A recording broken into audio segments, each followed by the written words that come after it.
Hello, ladies and gentlemen, and welcome to the inaugural Fins Frenzy podcast. My name is Jack Green, and I'll be your host for this podcast. And yeah, we have a lot to talk about. This is going to be a brand new Miami Dolphins podcast, and it is launching today on the 31st of January, 2024.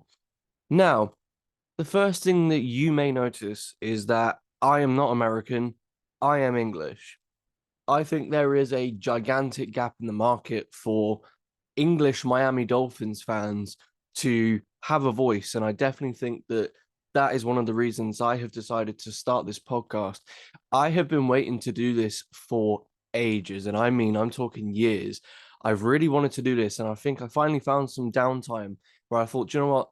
Let's give this a shot. Um, in this podcast, we will cover everything Miami Dolphins related. We will cover trades, we will cover free agency, we will cover the draft, we will cover management changes, coaching changes. We will cover absolutely everything. Now, when I came up with this idea to do this podcast, I firstly put in the Miami Dolphins Reddit about starting it. I put in the Miami Dolphins Discord about starting it. And the response I got was overwhelmingly positive. And there was a few people in there that definitely said, yes, absolutely, you should do it. We'll watch it. We'll listen to it. Now, depending on where you are watching or listening to this, to start with, it will just be posted on Spotify and YouTube. And it will be promoted directly via Twitter. Depending on where you are right now, those links will be somewhere in sort of like an About Me page. Definitely make sure you follow the Twitter at FrenzyFinsPod. But yeah, the link will be somewhere. If you're on YouTube, it will be in the description. So yeah, let's kind of crack into it. I'm going to talk a little bit today just about who I am, why you should care, and then yeah, just a couple of things sort of Miami Dolphins related, and then the next episode will be our first sort of juicy introduction into just some of my views and opinions into what we can expect from the Miami Dolphins going forward, a quick review of the season that has just ended, and yeah, we'll settle in. So if you don't mind my English accent, sit back, relax, grab a cup of tea, and yeah, let's talk about the Miami Dolphins. But first, a little bit about me. So my name is Jack Green. I'm 23 years old. I live here in sunny England. For all of you American listeners out there, it basically means I'm better than you. I'm obviously joking. And yeah, like I said, one of the things I really struggled with when I listened to Miami Dolphins podcast is, and I just want to put this out there. I need to shout out a few people because I listen to a lot of Miami Dolphins podcasters and YouTubers, and yeah, like they are amazing. And the first people I'll shout out is the All Dolphins podcast with Omar Kelly and Alan Poupart. So entertaining, so unbiased, quite funny. Listen to their podcast every evening. Also Dudley Do Wrong, absolutely amazing YouTuber. Love his content. I love the AFC East Roundtable. I like when TD is just losing his head over the smallest things. And yeah, the list goes on. Locked on Dolphins with Carl Krabs. The work he does over there is amazing. Travis Wingfield with a Drive Time podcast. The list goes on and on and on.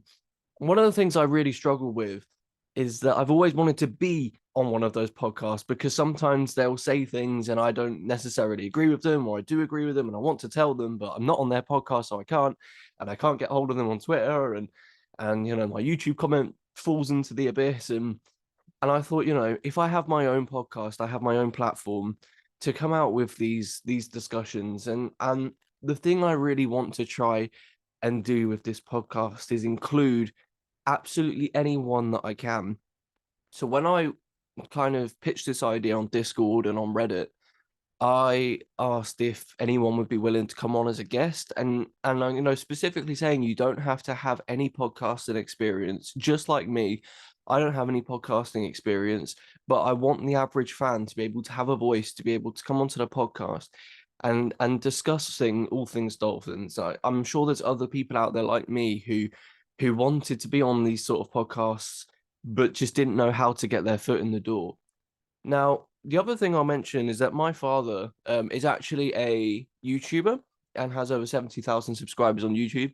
So content creation kind of runs in my family, and he's given me some good pointers on how to try and, set this podcast up and sort of, attract attention to the podcast. I'll leave his link to the YouTube in the description of a YouTube video that this is going on.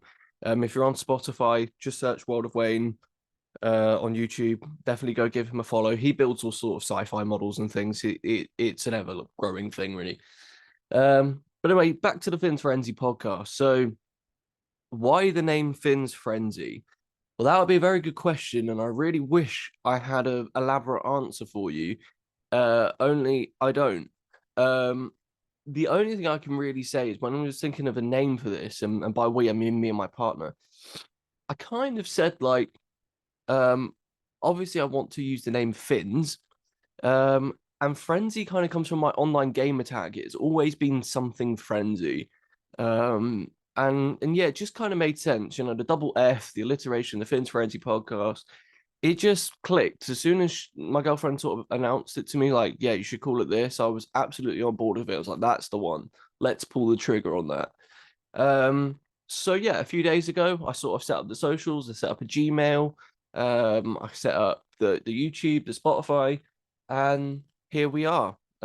Today, as I said, is currently Wednesday, the 31st of January, 2024. And I thought, what better time than to start this Miami Dolphins podcast? Being as the season has just ended, we're all still licking our wounds a little bit.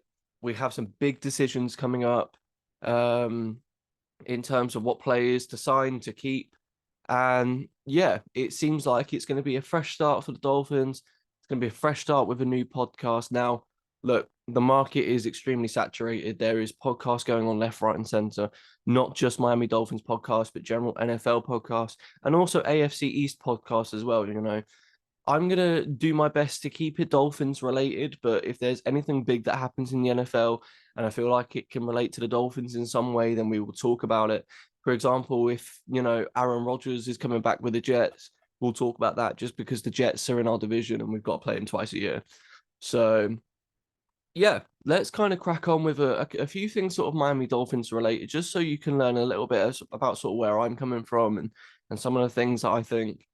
Um, you know, this past season was painful to watch on this side of the pond because we really did start off very, very well, and it was very, very frustrating to see how it ended. I think we can all share that, and there are a billion and one reasons why that happened.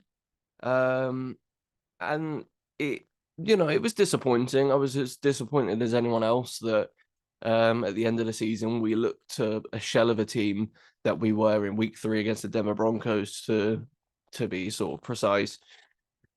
But it's one of those things where it's not the end of the world. The next season will come, before we know it. And let's just hope that we're ready because next season's going to be a fun one. And we have a lot to talk about before we get there. Now, the kind of biggest question I wanted to address today is what went wrong in the last season and how can we prevent it happening again? Um, well, look, being a Miami Dolphins fan for as long as I can remember, we have experienced some pain in the past, like tying ourselves to a Ryan Tannehill contract, which was just awful. And it's the one thing I really want the Miami Dolphins to do, if any of the Miami Dolphins gods are listening, is please do not tie yourself to Tua Tagovailoa because I love the guy. I love the guy at the podium. I love the guy in the draft process. Very sad when he had his hip injury. Um, but man, every time I come out of a season, I say we need to move on from Tua. And that emotional response is usually because we've lost a big game. In the first season, it's because, I mean, he got decimated by the Buffalo Bills. I think it was 56-26 in that final game. And I guess you could blame Brian Flores for that as well. One thing to remember about that game where we needed to win and we were in is that Ryan Fitzpatrick, I believe, had COVID or was inactive for some reason, so he couldn't come in and bail Tua out. And yeah, we got our butt whooped. In 2021, 2022, it was growth, but it was not enough from Tua. And of course, in 2022, the concussions and the injuries, um, it just it just wasn't good. But the glimpses that we did see from Tua, especially in the season with the concussions, he had that really fun stretch of games where I think we played the Lions, the Browns, the Texans, where he was really, really good. Unfortunately, that consistency just didn't keep up. And then, of course, after the Green Bay game, missing the playoffs and us having to go into Buffalo with Skylar Thompson at quarterback, it just wasn't ideal. And I remember getting to the end of that season, like, we can't tie ourselves to this player because he's just not reliable to stay healthy or stay consistent. And then, lo and behold, the 2023 season comes around, and the big talk going into the off season was, of course, can Tua play all 17 games and the playoffs? And overwhelmingly and thankfully, yes. That answer was yes. And I believe he was only on the injury report a couple of the games. I think he had a thumb injury and a quad injury. And every time Mike McDaniel was asked about it, he said he's fine, he'll battle through it. And and the thing you have to understand is that these players, even if they get a plaster, or I guess you Americans call it a band-aid, the chances are they put it on the injury report because they have to be consistent with the league rules. Um, and Tua stayed healthy, and that was the first real positive for the Miami Dolphins, that we had a quarterback. He spent time doing his jujitsu last off season to learn how to fall, to learn how to protect himself, and it worked. It really did work, and you saw how many times he got hit during the season, and kind of fell backwards to protect his neck, or did sort of like a back roll or something like that, and it was really impressive to see the commitment that this guy had to keeping healthy, and that was definitely the first stage. Um, Unfortunately, some of his quarterback play did not mirror what it could have been for all 17 games. Now, the biggest downside of Tua Tagovailoa for the longest time was durability and arm strength. I'm here to tell you that on the Fins Frenzy podcast, we don't care about his durability or his arm strength after this season. I have seen enough. I'm happy with Tua's durability. I'm happy he can make any throw he wants to down the field as long as Tyreek's open. Unless it was that game in Kansas City at the end of the season where he threw that ball to Tyreek Hill when it was about 20 yards underthrown. But then again, there was the weather circumstances in there as well. But in the Fins Frenzy podcast, we do not care about that. There are other reasons why I think Tua Tagovailoa might not be the franchise quarterback for the Miami Dolphins.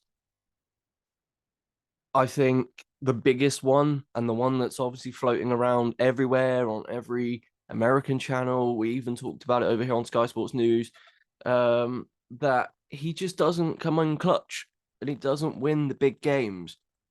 And when you look at the caliber of teams that we lost to during this season, minus the Tennessee game, these are all playoff teams like the Baltimore Ravens, the Bills, the Kansas City Chiefs, the Philadelphia Eagles. And the only team that we beat with any sort of credibility is the Dallas Cowboys. And let's face it, we've just watched them lose in the playoffs and they did not look great. So, the Miami Dolphins, especially over the last few years, have definitely been a team that beat the teams we should beat. Now, minus the Tennessee game in this last season, we beat the teams that we were meant to beat, and that was, we beat the Chargers in week 1, which I think surprised a few people. We beat the Jets, we beat Broncos. We beat and the Patriots. We beat the Patriots, and that is what we were expected to do, and that is why we got into the playoffs so early, ahead of everyone else. I think we were only the second team in the AFC to clinch a playoff spot. And when that happened, once we beat the Dallas Cowboys with that Jason Sanders field goal, things were looking up. We thought, All we have to do now is go and beat Baltimore, go beat Buffalo Bills, and we'd be in with a much higher seeding and a much higher chance of having a home playoff game. Um, Unfortunately, we collapsed, and there was a lot of reasons for that. Now, you could blame Tua. He didn't particularly play great in any of those games. Um, Even in like the Baltimore game, I mean, the whole team got their butt whooped.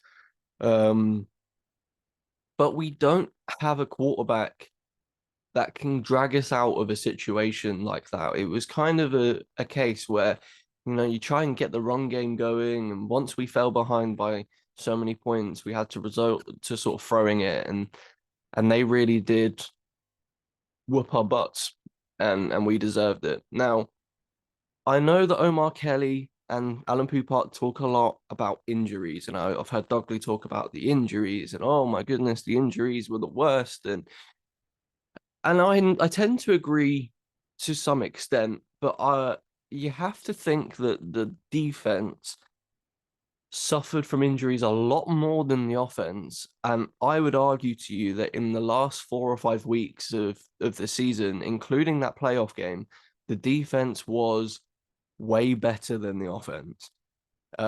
What Vic Fangio managed to get out of, the shell of the team that was left by the end of the season, I think was really impressive. And when you think about the offensive injuries, obviously the big one was Connor Williams going down with the ACL injury. Um, we lost Isaiah Wynn early on. Rob Hunt was he didn't make as many appearances as we kind of needed him to. He was dealing with that hamstring injury, which I hear was pretty gnarly. Teron Armstead being Teron Armstead, absolutely fantastic left tackle, definitely one of the top five in the league. But man, he has had an injury history which worries me. Um, and but in terms of the quarterback and the wide receivers, yes, Tyreek missed a game, Waddle missed a couple of games, but for the most part, we were healthy. Um, and yeah, going into that game in Kansas City at the end of the season, we really didn't have any excuses on the offense. Liam Eichenberg had been covering in center for a number of weeks. Rob Hunt was back. We really should have put on an offensive clinic against the Chiefs, and even in those last two games of the season as well, against Baltimore and the Bills. We had a real chance to win those games. But Tua just doesn't come in clutch. I mean, look at the end of the Philadelphia game. We looked like we are on a drive to go and win the game, and we had that unfortunate takeaway. Um, and it does worry me. Tua's record against winning teams is just not good enough, and I think when I watched that game, the first game of the season against the Chargers, which I think we won like 36-34 or something like that. I was hopeful because it was the offense that dragged us out of that game. Tua made that ridiculous throw on the move to Tyreek Hill up the field, up the right sideline. And you thought, wow, that's impressive. This is growth. And when we went into week 3 and rolled over the Denver Broncos, like, Devon Achane getting 4 touchdowns, and I think Raheem Mostert got 4 touchdowns. And things were looking like we were absolutely unstoppable. And then, we get to the game like Philadelphia, and it just fell apart. And after Connor Williams went down, that's the only thing I can say. After Connor Williams went down, everything offensively had to change. We had to change the way we played, and teams started figuring us out. And the adjustments from Mike McDaniel and the coaching staff just weren't good enough. So yeah, I mean, I do think injuries played a part. I think if you go into that playoff game with Bradley Chubb and Jalen Phillips and Andrew Van Ginkel, then yeah, you might have been in with more of a chance to beat Kansas City in the playoffs. But more importantly, you were in with a chance to beat the Bills or the Ravens, which would have secured us a home playoff game. And I think the fact that we had to go and play in one of the coldest NFL games ever, Miami team. I mean, I was actually in Orlando back in September, and I don't know what the weather is like in Miami compared to Orlando, but man, being someone from England where it's constantly cold, I was like, oh my goodness, heat is unbearable. And, this is a team that is used to playing in these September, October games where the temperature is ridiculous. And, going into one of the coldest games, it just didn't suit anyone in the Miami Dolphins organization going into Kansas City. Yeah, it was disappointing. There was a plethora of reasons. Was it the coaching? Was it Mike McDaniel's play calling? Was it just the injuries we had on defense were just too much to overcome? I haven't even mentioned Xavier Howard missing the end of the season. Once Xavier Howard went down, it was pretty obvious that other quarterbacks were going to target Kayla Kohu and anyone else playing quarterback, Eli Apple, because they weren't going to throw towards Jalen Ramsey. And the pass rush, especially in that final game of the season where we had to start, two players that we'd signed off the street. It's a case of we just didn't get any pressure on the quarterback. And if we had Jalen Phillips and Bradley Chubb, then maybe things would have been different. It definitely made the cornerback's job a lot sort of more difficult because the ball was going down the field more because we couldn't get pressure on the quarterback. And yeah, we got beat in the trenches, and I think this is one of the points to make going forward. We did get beat in the trenches all season long against the big teams. The power of the Baltimore Ravens with like Madueke, even with the Eagles, we got mauled in the trenches. We just don't have that sort of power that we need. And I think going forward, we're going to have to draft that way. We're going to have to sign free agents that way just to add a bit of bulk to the team. Other than sort of like a Raekwon Davis, who, by the way, that guy is absolutely massive. We need someone that can go in there. We let Landon Roberts go before the start of the 2023 season, and I argue that he is one of the best thumpers in the league. You needed someone to shoot a gap and make a big hit. He was there. But instead, we were left with players like Duke Riley, who, although he's good on special teams, I don't trust him necessarily to shoot the right gap and make that tackle. And I think the other thing to talk about, of course, now it being the 31st of January 2024, the news is out. Vic Fangio's gone. I think that's a good thing for the team because although what he did with his limited resources was phenomenal, and I mean I completely commend the guy for what he got out of the team. The stories coming out afterwards are worrying but not surprising. Vic Fangio being a bit stuck in his ways, but also, I mean, look, he put Cam Smith in a cage and Channing Tindall in a cage, and whether they're just not showing it in practice or whether he caught one glimpse of something he didn't like and put them in jail. I hope that this new defensive coordinator, whoever comes in for us, is going to be able to unlock the potential of those two players, specifically Channing Tindall and Cam Smith.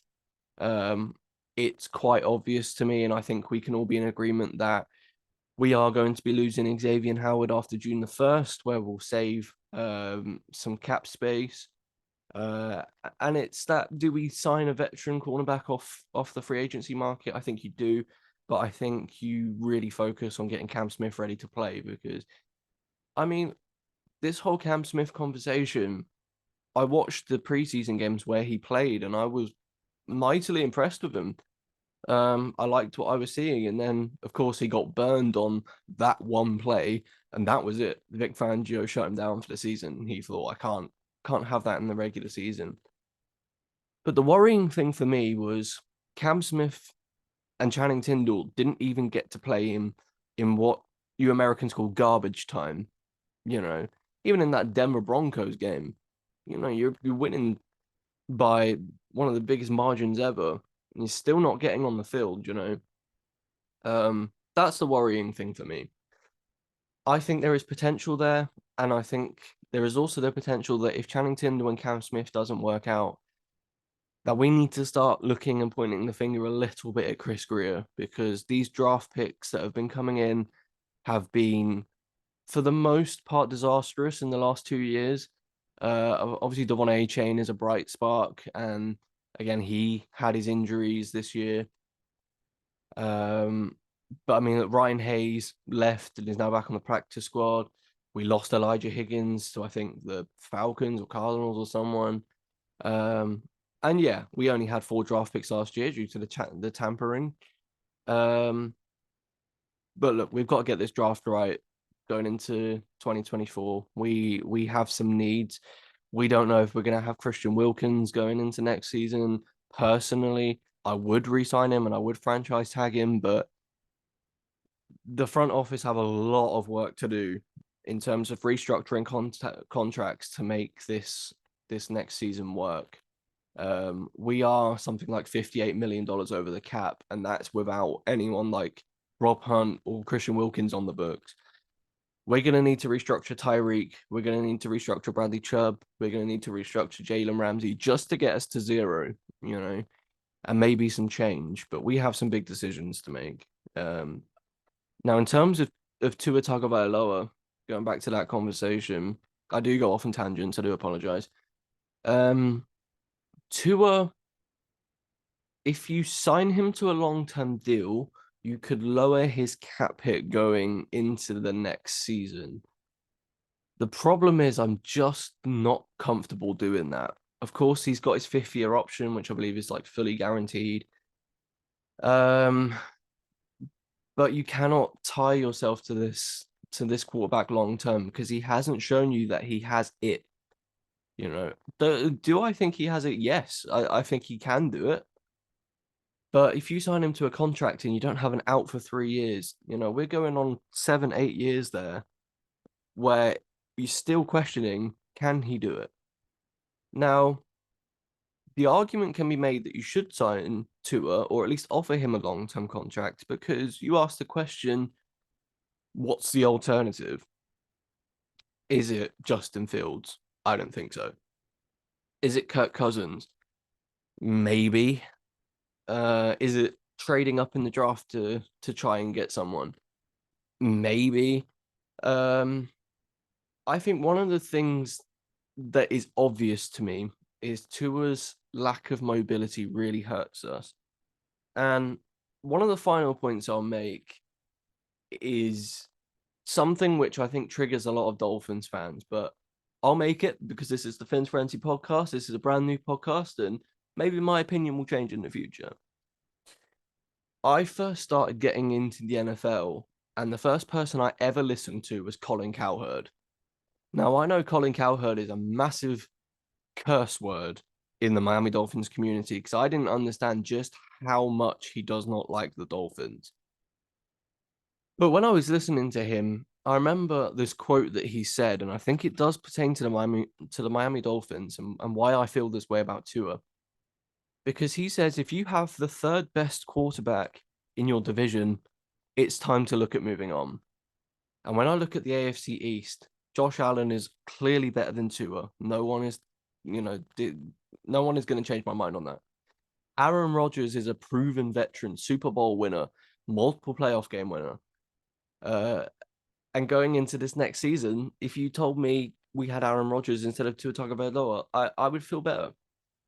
So I put Tua 3rd, and obviously the Patriots don't have a quarterback, so whatever they do there, it is up to them. I really think it's time to evaluate our options. Do you sign Kirk Cousins to a 1 or 2 year deal?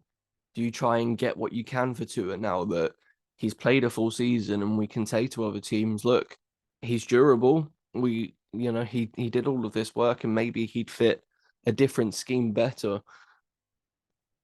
A couple of people on Twitter yesterday were talking about Justin Fields, and it's interesting because although he gives you that ability to run, what we also have to remember is that this scheme that Mike McDaniel runs, it tends to be quite quarterback friendly. San Fran also run a similar scheme, and Brock Purdy's now in the Super Bowl. I'm not saying Justin Fields is Brock Purdy, but it's an intriguing one. I don't think he's necessarily the answer. It's not somewhere I would particularly go, but these are the discussions we need to be having, and we will have on the Fins Frenzy podcast. So, like I said, that was just a couple of discussions about the season, about where we're going, Tua Tagovailoa, who we need to re-sign, the cap. We will cover all of this on the Fins Frenzy podcast. I am your host, Jack Green. Follow on all socials, go to the About Me section of wherever you're listening. Get involved. Even I'll attach my Gmail in there as well. Send me some emails if you're interested in coming onto the pod. If you disagree with anything I say, these are all my own opinions. Let's have a debate. Let's have a friendly discussion in the comments, on Twitter.